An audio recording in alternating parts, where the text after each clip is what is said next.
Quiet on set. Picture is up. All right, roll sound.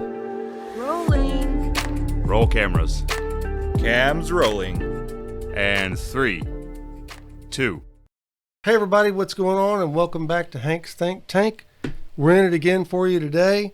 And to close out this election season, we have Bianca Gracia in today. She is running for the election in the Texas State Senate District 11.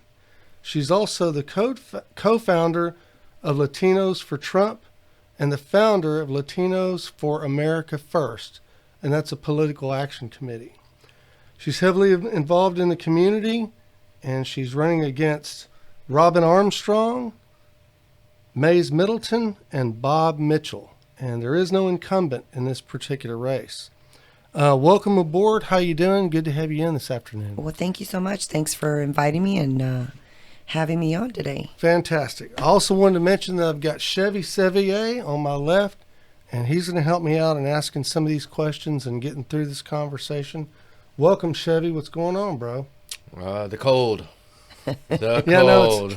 no, every time I keep telling people, I think it's about over, but it just keeps coming back. I know. So you never know what you're gonna Bipolar get. here in Texas. Yeah, one for day sure. it's 80 and one day it's 30 and then the next day's 50 and then the next day's 20 and then so I'm like, make up your mind. Yeah, you never know what you're going to get. Yeah. So I wanted to talk a little bit about District 11, which really isn't the district that we represent or is represented here. But can you tell me a little bit about the boundaries of District 11 and where it's at and how long you've been in that district?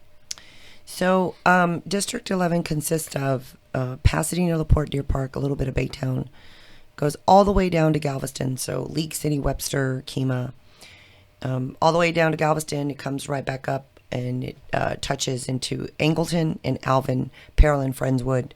So it's a pretty big area. It's 3 counties, Yeah, Brazoria really County, is. Galveston County, and Harris County. So we got the Port of Houston, we got beaches, we've got, industrial. So what I like to think of our area is it's just regular folks. Yeah. It's a working class. A lot of working class people, refineries. So a lot of people work in refineries. There are school districts, teachers. There's a lot of administrators. So, you kind of have, it's just the workforce, the regular There you common go. folks workforce. Blue collar people. Blue collar people. Our kind of people. Our kind of people. Americans. That's right. Nothing It's wrong not with America. that. It's America. That's it. That's it. So, so it's all blue collar out there mainly. Mainly. So how long have you been out in the district? So I've lived there since, let me see, we bought our house in 2003. Okay. So, It's been quite a while. yeah. Oh yeah, it's been quite a while. We bought our house in 2003. So yeah, I've been out there and I've, been heavily involved, as you said, in the Right. community, done so many different things. My kids went through public school up until 5th grade, 6th grade, 7th grade, we started homeschooling. So they've been homeschooled ever since. My older one is already at Clemson University. He's a 3rd year. And my second one is a junior right now in homeschooling. Okay. So, and I've been a former school teacher, so I taught 4th and 5th grade, been on the PTO, and pretty much served as a room mom, team mom for Little League sports, football, baseball, soccer, sat on the Quest soccer board. I mean, there's nothing that I haven't done where I don't get involved. And probably because I can't say no. So a lot of the times, and nobody else wants to do it, so they're like, have her do it. Yeah. Because she actually does it. If you tell her to do something, she actually does it. So, but yeah, I get involved all the time. This is Great. just what I do. So, Obama ain't got nothing on me. So There you go. So that brings me to a perfect question, because you talk about all the little things that you've been involved in. You've been involved definitely in your children, which is an amazing thing. Your community, you're helping people, all these other things. But out of all the stuff that you already done, what is it that made you decide, I want to run for office? Well, number one, it was, I had to pray a lot about it because I wasn't going to get involved on the, to be an actual, I don't want to be a politician. That's what sets me apart from everybody else. I look around and see what's happening in our country. My husband's in law enforcement. I think we're at war. I mean, the scum of the earth are at war with police officers. he's also a veteran, and my brothers are veterans. My father-in-law is a veteran. And I'm very involved with veterans. So I hear their stories. There's a lot of moms that I've talked to whose sons have had to leave the, I guess our armed services because of the fact that they've been mandated to get vaccinated. So there's just a lot of things I think that set me up for what I was doing. And so really the reason I even got politically involved to begin with was because of my little brother, who was a 100% disabled veteran. So he was one reason, law enforcement was another. The schools, I feel like I shouldn't have to be homeschooling. I pay a lot in property taxes, and we should have a good public school system where I would be confident that my kid is actually getting educated, not indoctrinated, or not being taught to a test. So there's a lot of those things, and I think I thought activism was enough. If I just got activated and started these groups and organizations, started lobbying, I don't consider it lobbying, but advocating. So, going to legislators and advocating for bills, or advocating for change, or advocating for certain things we believe in, or veterans, issues, or whatever it is, advocating for, other candidates and politicians, and trying to get those who we think are the right people to get them into office to represent us. And I think that it's been a big letdown. During Trump, we expected Trump to do everything. We're like, okay, great, we have the White House. Great, everything's okay. But it wasn't. And so then we had the COVID, and we really learned how it didn't matter who we had in the White House. If you don't have the local people in office that you need, and the right people, you get tyrannical government. Right. And so I think that's really, there's just a lot of those things, Chevy, that kind of looking from the outside, and I was like, just had to pray about it. And I'm like, God, do you really want me in this? I'm comfortable right now with what I'm doing, but do I now need to take it a step further? And so I was like, okay, it's now or never. Like, either we're going to fight and I'm all in, or I'm just going to kind of sit on the fence and be really good at what I do and advocate, or actually go in there and even have a little bit, and I don't like to call it power, but a little bit more influence to get things done. Right. Because I hate the word power. But my son, I think my family, because I've taken a lot of time away from my family to do the activism that I do. And so my sons would say, when are you going to stop, blah, blah, blah, and just actually go and run for office and do something? And I'm like, because I felt that being an activist was more influential than actually being in the political realm. But as we're learning right now, there's a lot of the career politicians who have really been lying to us. They tell us all these little pretty things on TV, and they say, oh, we passed a bill and this is what it's going to do. And they give you the little click and bait title. But if you go back and read the bill, it's a disaster. And so that's what I think. It was either now or never. I think, somebody told me yesterday, they said, look, if you look around, there's no cavalry coming to save you. Right. It's just, you're either going to step in the game and go all the way in, or, you just sit on the sidelines and just kind of cheer from the side, So that's kind of where I'm at. So I'd say it's just looking around what's going on in the country. There you go. Well, if you've actually read legislation, you're ahead of the game, because I'm telling you, most people don't. And it's all out there. And, yeah, it can be mind-blowing sometimes, the things they'll attach to legislation that have nothing to do with it. Nothing to do with it, yeah. Yeah, yeah, it can often be a mess. Do you know how many people are in your in District 11? How many registered voters we have? So the 2020 census, which I don't think is completely accurate, but they claim there's about almost a million, like 900 and something thousand people that live in the district. I would say, if I can't remember the exact numbers, I know there's a little over 200,000 that are actually registered voters. Okay. Probably a little bit way over 200,000, because that's what showed up during the presidential is 200 and something thousand. So we have a little bit more. Yeah, and I'm not sure how the districts are split up for the Senate, because it's got to be different than the House of Representatives. And they just got redistricted. So we lost a little bit of Brazoria County and some of Chambers County and Harris County where Baytown is. Okay. So it got a little bit, you know.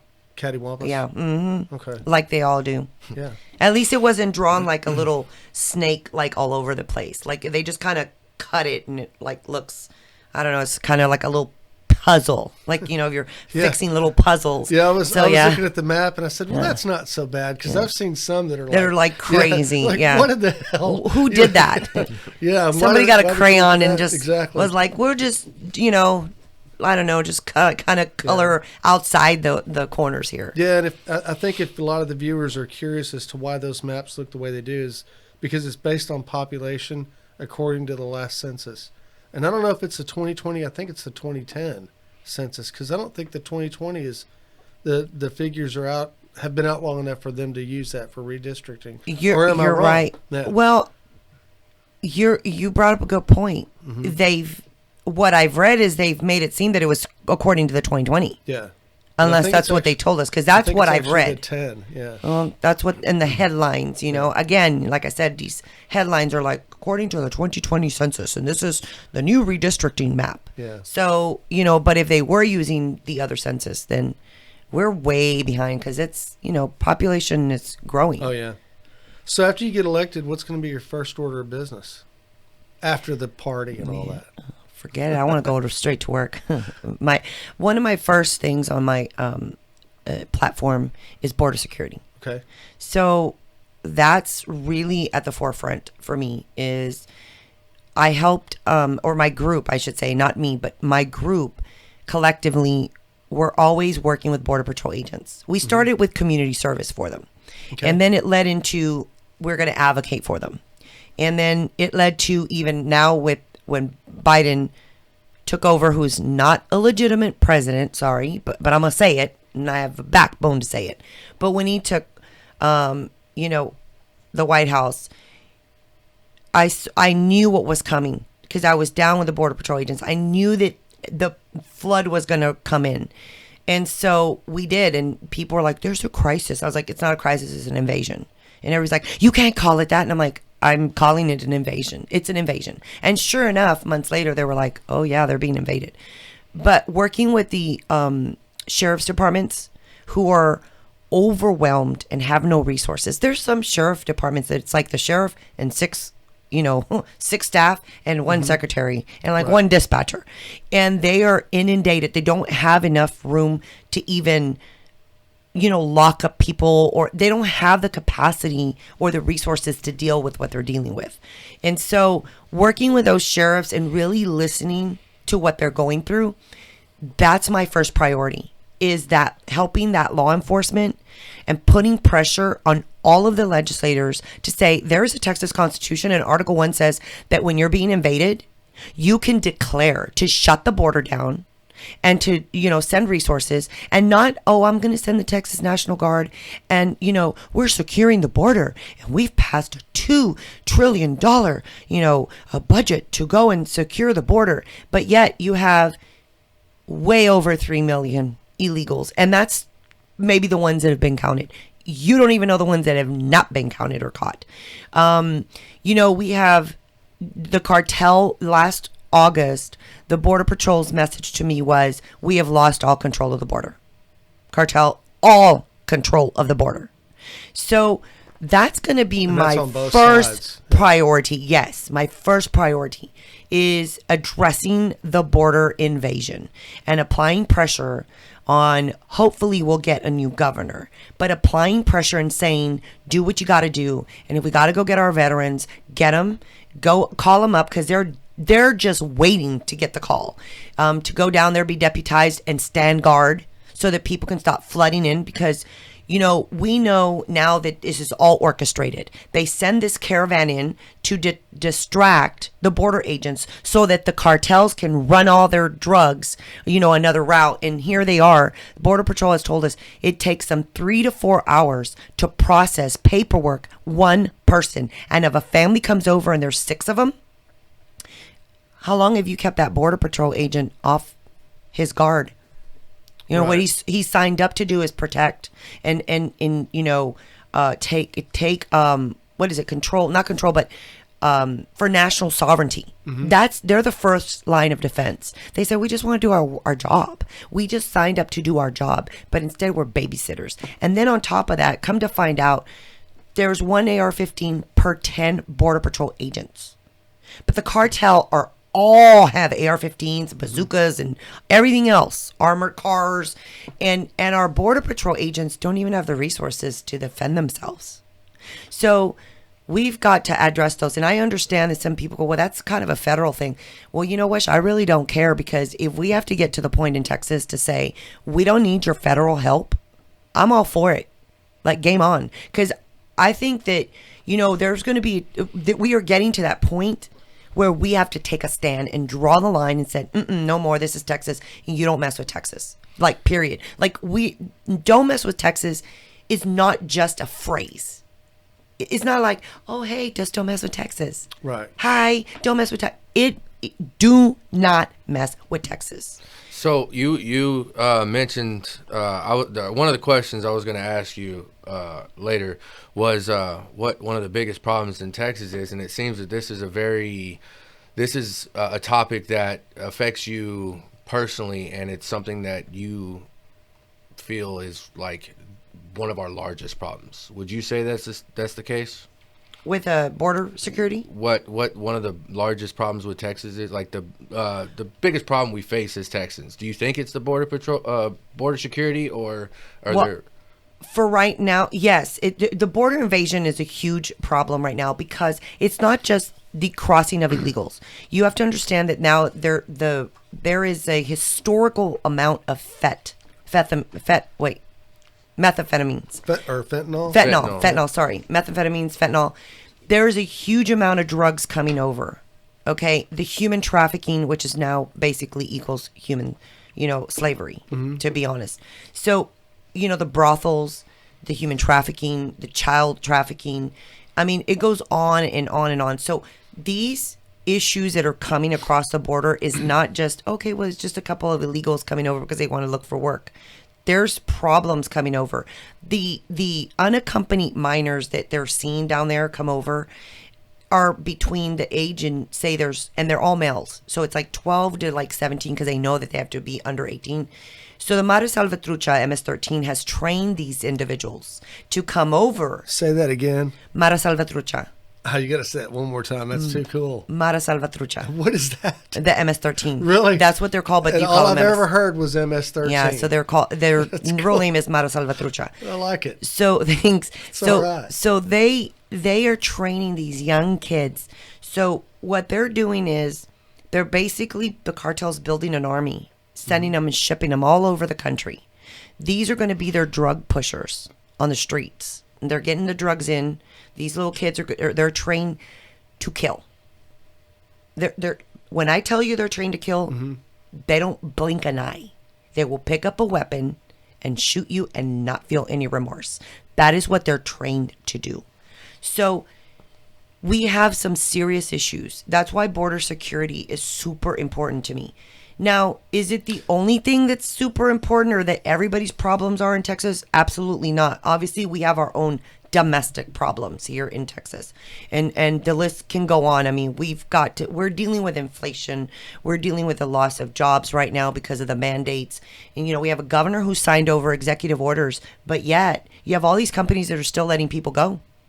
So he's lost respect, because not that you need to have a tyrannical person, but you almost have to have that Trump factor where people are like, we're just gonna, not mess around with that. No one cares what Abbott says right now. They're like, who cares if he signed an executive order? This is my company, you're gone, boom. People are losing their jobs and their livelihoods. I think, and I always speak about the Hispanic community, but this really applies to anybody, any Texan. At the end of the day, most Texans, most Americans, they care about, if they're faithful people, they care about their faith. Number one, their family. Protect your family. You raise your family. You want a good education for your family. You want to put food on the table for your family. You just want to provide for your family. And your freedoms. You don't want government telling you if you can own a gun, not own a gun. You don't want government to tell you when you can shower, when you cannot shower, when you can use the water, not use the water. You know, that's the thing that we all value in is our freedoms. So I think at the end of the day, there's a lot of these issues that we're at that point right now where we're losing our freedoms, and we're losing them very quickly. So there's a lot of things that, you know, are, to me, would be a priority. But if we don't get that border invasion under control, knocked out, then it's just a flood of more issues coming in. We can't, you're going to be trying to address the local issues and everything else when you're getting invaded with everything that's going to come to a neighborhood near you. You know, Chevy, I know you got, you know, some kids. I got kids. You know, my neighborhood has small kids. The last thing that we need is to be in our communities and our kids get gunned down. You know, this drugs start pouring into the high schools. You know, our education is failing. We're number 11 from the bottom in Texas for Texas education. So think about it. These kids that are in school, they don't want to be in school anymore. And if somebody comes along and says, hey, I'll pay you $3,000 to run this dope from here to here, and you don't got no money, and your family's in a hard time, that kid's going to say, you're going to pay me $300 just to drive this from here to here? You know how easy that is? Because that's what they're seeing at the border right now. They got all these kids. They got all these mothers. There's like women smuggling people in for $5,000, $3,000 to $5,000. And they put people in the back of their trunk and they smuggle them in. So, you know, we've got some major issues. So that's why I'm saying if we can't get our border secured, shut down, and, you know, so that we can stop the illegals coming in and all of the bad things that are coming in with it, then, you know, we can't even start addressing everything else that's going on right now. And do you think that's is it more policy than physical barrier, or is it physical barrier? I think it's policy? both. I think it's both. It's both. Yeah. Oh yeah, it's both. We got to finish the wall, and we've got to be able to give not just Border Patrol agents, because of course we can't, you know, they're a federal agency, but we can certainly help our law enforcement around all of, you know, sheriff's departments and constables departments. We can help them, give them those resources that Border Patrol asked for. They've asked for, you know, obviously more weapons that they can go toe to toe with cartel. You know, they've asked for, you know, night vision, drones, you know, hypersensitive things that, you know, that they don't have the resources to buy and purchase this equipment. So we need to take care of our law enforcement so they can do their job, because right now we're also seeing some of our law enforcement are getting bought out. Sure. And now we're putting our law enforcement in danger, because what happens is the cartel can approach them, say, we know where you live, we know all your family, we know all your relatives. You can either, you know, help us get this done, or else they shouldn't be put in that position. But and I say we because we collectively are allowing it, and our politicians have allowed it, and we've put them in that bad position now where they are compromised and they have to make that decision. Is either do I live or die? Do I let this, you know, a shipment of drugs just pass through? Do I help the shipment pass through? You know, you are now putting these people in danger. And those are realities, Hank and Chevy. That is the reality of what's going on. And some people aren't even talking about this, but I know of 2 cases already where the cartel, they are, you know, kind of at a war with other, you know, drug dealers or drug territories in Texas. They're already taking territory in Texas. And they have literally sent messages where they've gotten a body, they've burned it, and they hung it from a tree. And the ranchers have found it. There's already been 2 bodies exactly alike. That's to send a message to the locals. Don't get in my way, or else you're going to end up on the tree dead, burned. Right. So that's 80 miles in already. So it's not a border problem. It is everyone's problem. And so that's why, to me, the border is very important right now. And I mean, like I said, there's other issues, but Okay. that is, to me, one of the biggest issues. Great. All right. So, is there any legislation that you know of now, or that's on the table that hasn't been enacted yet that you'd like to see enacted? So the gender modification is a real big deal for me. Okay.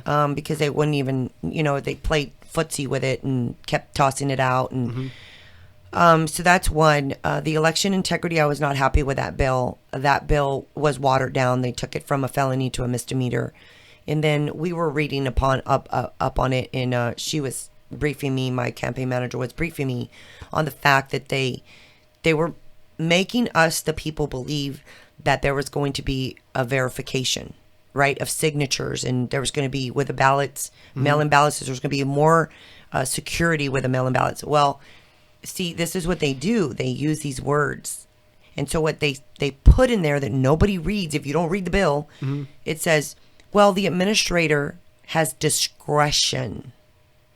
So they use the word discretion, which means that if I'm an election administrator and I'm looking at two signatures and they do not really look alike, but they've provided the social and the ID or whatever, I'll be like, oh, okay, well, at my discretion, it goes on. So, there's a, I don't know, the criminal mind is very crafty.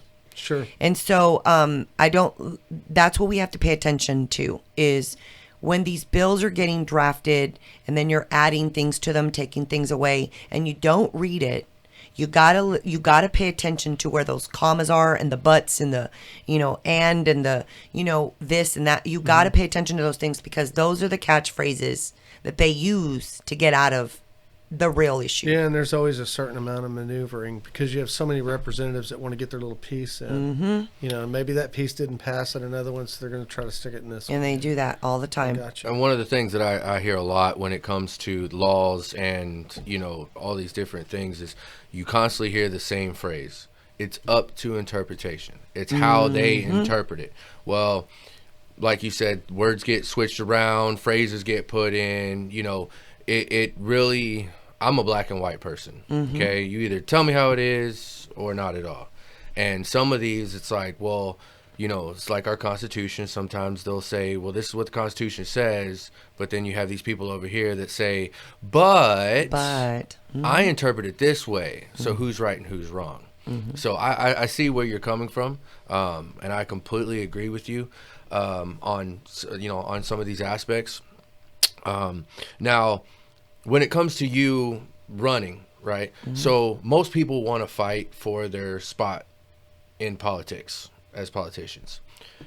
One thing that we've noticed, there is no incumbent. Do you know why? When you say an incumbent, do you mean on the Democrat side? Or do you There's mean... not an incumbent in this race.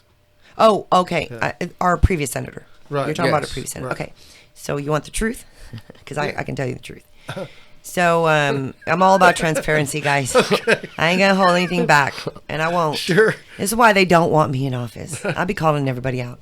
So the story, I thought maybe an elected official. I thought it was a new district, and that's No. why there's not. Okay. No. So an elected official told me the story, and I went and verified it with my senator. So he was basically pushed out.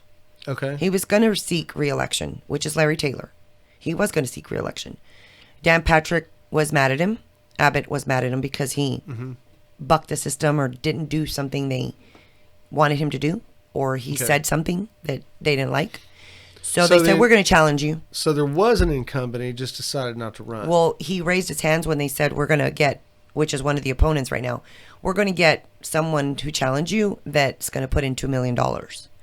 And my senator said, well, I can't raise $2 million. And they're like, well, that's what you're left with. So my senator said, well, I'm out. So now what's really coming out now, and what I've heard is, because we are the Port of Houston, as you guys know, there's a big, the Ike Dike that everybody talks about. There's a lot of money right now, like contracts, a lot of money involved with what's going on down there in our region. And these little politicians, they want their hands on this money. So they want their yes man, no man to go in and they can manipulate and, do whatever they want. So that's what it's really come down to. So, and I guess maybe my current senator wasn't going to completely play ball with him. So they decided to come after him. And that's why we don't have an incumbent. Okay. Yeah, I didn't know if it was a new district or if maybe just the guy decided not to rerun or whatever. Okay, cool. No. So, and I know there's, tons and tons and tons of legislation in your district, more than likely, that may not be good, but is there anything in particular you would like to see repealed? Just something that's on the books you're like, man, that's just been a bad law since day one. Oh, shoot, there's lots of bad laws. Well, I don't know if necessarily it needs to be repealed, but I'm a big pro-lifer. Mm-hmm. I'm really a big pro-lifer. So I was not happy with the, the 6-week... the Texas Heartbeat Act? Yeah, Heartbeat Bill. I was trying to think of the Heartbeat Bill. Wasn't happy with it. So what was wrong with the Heartbeat Bill? Because you're still allowing people to have abortions, just not past 6 weeks. Mm-hmm. So life starts at conception. As a Christian evangelical, it's what I believe. So now, maybe not everybody else believes that, but I'm not happy with that. So I'd like to see Texas, move towards. Do you think there should be exceptions for rape, incest, things like that? I've said this. You get into a very tricky thing. So because I'm a female, so I get the female's perspective. There is some certain situations, and so what I've said is I want to see that we cherish and value life, because as a senator, if you go look at what a senator really is supposed to do, you're supposed to protect life, liberty, and the pursuit of happiness, and then you're responsible for the budget and advocating bills and supporting bills and putting things into legislation. So if my job is to protect life, then that is life. Now, what I'd like to see is, and I remember having this conversation with Doc Green, if you're familiar with him. Mm-hmm. And what I'd like to see is, first of all, we're going to have to come up with comprehensive solutions, because we have to celebrate life and encourage women not to have abortions. And then when there's those specific situations, because I really got to thinking, I don't want to take somebody's choice away per se. Mm-hmm. But what I like to happen is that person needs to really have options. And we need to maybe promote adoption more than saying, hey, abortion is your only way. Mm-hmm. Because what we've done is condition females that most of the abortions that are happening are repeat offenders. Mm-hmm. We've made it too easy.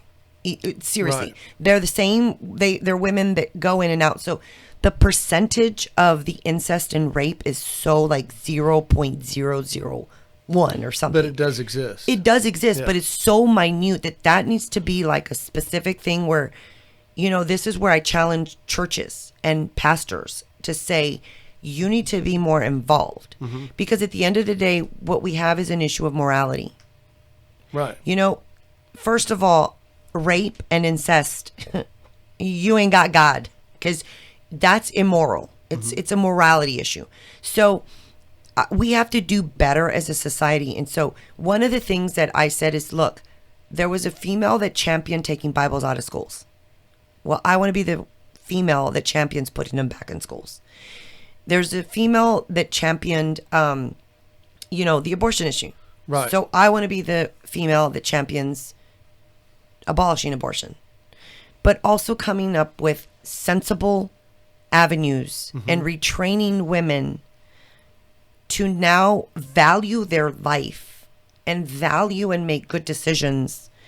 That if they're going to get pregnant, you're going to have the baby, or you have an option to give it up for adoption. Right. So, and I think a big problem with that is that adoption actually has a negative connotation still. Absolutely. Because there's been so many TV shows about adoptions gone wrong, and then you've heard so much in the news about people who've come back after 20 years and found their natural parents, and it turned into a disaster, and you see it on Facebook and all that. more needs to be done Mm-hmm. to show the positive side of adoptions. And there's a good positive side And to there's it. a good positive, which is why we have to do better. I think that's what helps me is that I'm a female, so I have that female perspective. Right. And so, if I can go in there and champion things and say, look, I believe that because my job as a senator is to protect life, that we should abolish abortion. But here's the things that we need to do is I'd like to not turn schools into a church, but to say their Bibles existed in schools before. Can we not teach children that there is a God, Jesus loves them, and there's 10 commandments? And that should be enough. The rest is for the parents. You have questions, have them take you to church, learn Right. more. I believe but at more- least morality should be taught at home. But Yeah. but at least you have that there's a Bible, and if the kids nowadays don't know there's a God, they don't know that they're loved, and so they turn to all the wickedness around them, and that's what we've created is Right. wickedness, and so they need to understand that because in the 10 Commandments it says thou shalt not murder. So if these kids at a very young age start learning, okay, well, thou shalt not murder, you may start getting generations that say, well, abortion's not really a good thing, or Mina running around the streets and shooting people up is not a good thing.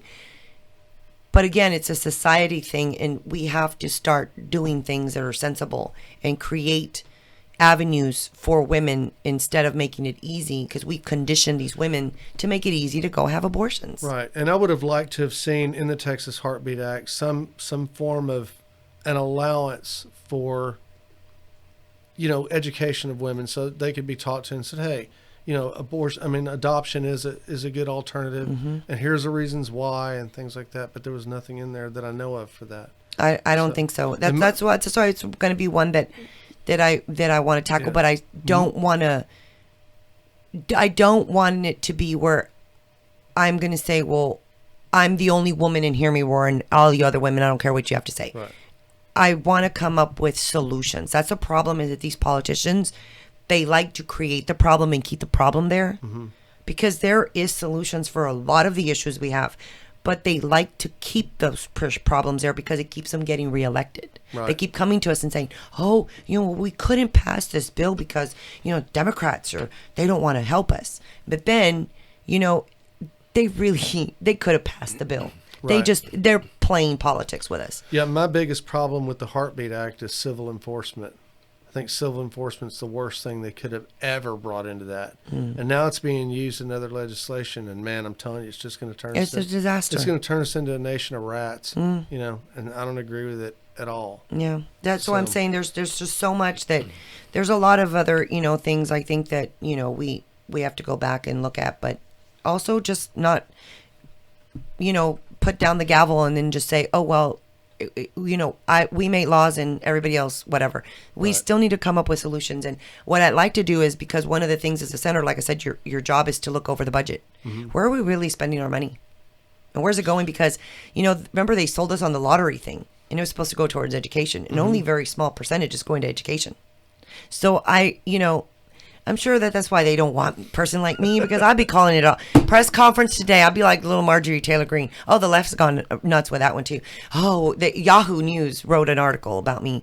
They said, oh, Texas GOP candidate, we have another Marjorie Taylor Greene on our hands. I was like, yeah, but I'll be calling press conference and being like, they lied to you guys. This is what's in the bill and this is what's not in the bill. And, it's just, to me, sometimes it's just common sense solutions.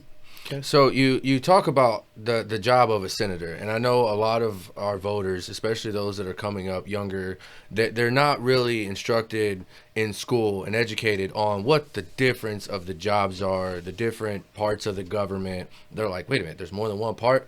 So when they see people on the news or whatever, they know them by name, but they don't know what they do, what their job is, what they represent, if they represent them or not. Yeah, just civics. Yeah. So the question comes down, what is the difference between a state representative and a state senator? Well, the House reps are not responsible for the Texas budget, so that's one big difference. Okay. But they both are responsible for drafting bills, And so you kind of go back and forth. It goes through the House, it goes through the Senate, and it goes through committees. One of the other things is the representation. The House rep represents a different portion of the the community, The district, right. The district. So, but there's more House reps than there is senators. So there's only 31 senators in the state of Texas. So you're voting for a senator. Your voting power is much bigger than the House rep. So you got I think there's 100 and something House reps in Texas. So. I don't remember 133, exactly. I Yeah. believe, and then 31. So think about, you got all the craziness that goes out trying to come up with a solution and fighting over something in the House versus the Senate. Okay. So and I think that's they pretty much carry the same thing. They all have to sit on committees, and oversee different things. And I think the biggest thing that I've seen so far is the difference between the budget, because Okay. the House is not responsible for the Texas budget. Cool. All right. So let's say that I'm John Q. Public, and I haven't gone to the polls yet. I haven't made a decision, and I'm considering voting for you, but still up in the air about it. What would you tell a voter like that? What would you say to that voter to get them to swing your way? So if you are a person who is tired of, being lied to, and you're tired of seeing what's going on in the country, and you're tired of career politicians, it's time to start electing patriots over politicians. So what I'm saying, you've got to start, electing new people, and not sending the same people in over again and expecting a different result. Right. And so I'm truly, don't want to be a career politician. I have no aspirations to go and I want to be a senator, and then I want to be a lieutenant governor, and then I want to be a governor, and then I want to go with I have no aspirations of any of that. I'm just like, I just feel like we're in a time and point right now where people need to step up. And so if you are listening to me and saying, look, I'm considering voting for you, understand that I am standing for faith, family, and freedom. And the one thing I say, and I put this on my website, is after seeing what happened with COVID and the mandates and just how the government came down on us as we the people, they need to be reminded that they work for us. We do not work for them. And so one of the things is, I said I would vow to never let government come after your faith, family, or your freedom again. So if that's the one thing that I can accomplish in being a voice, to make sure that there's checks and balances and that we never let the government overreach, that is one of my goals. And people have said, what do you think is going to be the biggest challenges? Because y'all can ask me about all these bills. You can ask me what my first thing will be when I get into office, what I'm going to champion. I think the biggest challenge for me is going to be taking away the power from the politician and bringing it back to the people. After that, we can pretty much get a lot of things solved. So I say, go to my website, biancafortexas.com. Follow me on social media at Bianca for Texas. Read the About Me page. It'll tell you what I've been doing politically for the past 6 years. And it'll give you a little bit of insight on what I've done in the public sector and the private sector. And so it'll let you know a little bit more about me. I'm very transparent. It's almost like putting a resume down. I'm proud of my accomplishments and proud of my community activism. I stand for law enforcement. I stand for the veterans, because I have my brothers and my husband are veterans.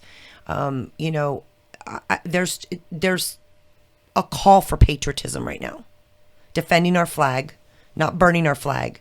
There's a call for patriotism and respecting the United States of America again, respecting the state of Texas. And so to me, that's what sets me apart from the other candidates.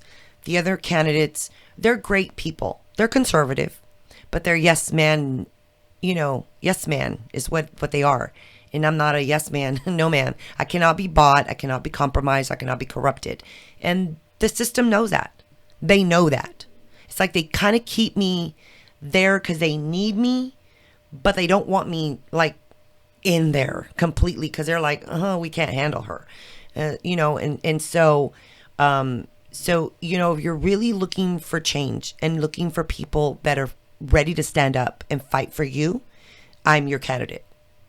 Well, great. Well, Bianca, I appreciate you coming in, and this has been an interesting conversation. Thank you. And so I learn some stuff every time I have somebody in here, and that's always a good thing for me. Yeah, awesome. There you go. All right, guys. Well, there you have it. And, the day to vote's going to be Tuesday. That's Election Day, and we're looking forward to it. Looking forward to hearing the good news from Bianca Gracia. Go to her website. Check it out. Read that About Me section. Learn a little bit about her. The key here, guys, is to not vote for an R or a D or a name or a slogan, but to vote for an individual, and an individual that's got the same ideas and the same perspectives about things that you do. By doing so, we're going to be back in good shape again in no time, and we'll have a government we can be proud of and not angry at. Mm-hmm.